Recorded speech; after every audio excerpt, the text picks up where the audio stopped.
I think so often we think that memories have to be monumental in order to matter, but we forget that we are made up of so many more small memories than big ones, and that they're all equally weighted, or at least we can never predict which things we're going to remember, which things are going to be important. I look back and there are whole periods of my life that are some of the most important periods, and I don't remember them. The memories that have made the most impression on me are not always the ones that you would think. And sometimes we don't understand that a small memory is a big one until after it's over.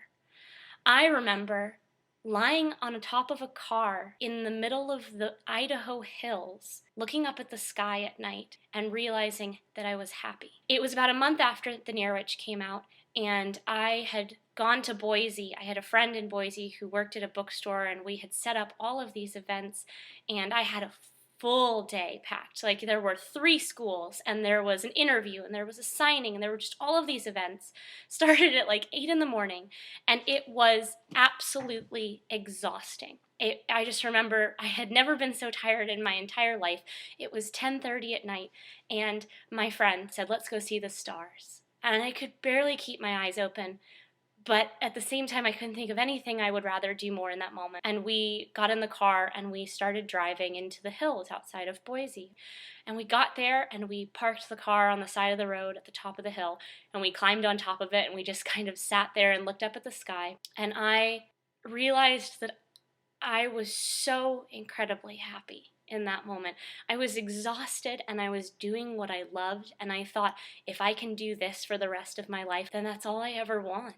It was such a strange moment, and so often after you're on for long periods of time, after you're doing promotion and you're doing a lot of work, there's this low that happens. I often feel really, really down after really big, really good days. It's just natural. It's the roller coaster. So I'm always kind of braced for that sadness to happen after a big day.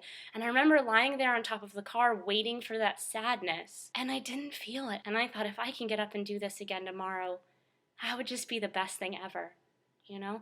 And that was the moment for me. That was the moment where I was like, this is what I want to do the rest of my life. This is what I want to do.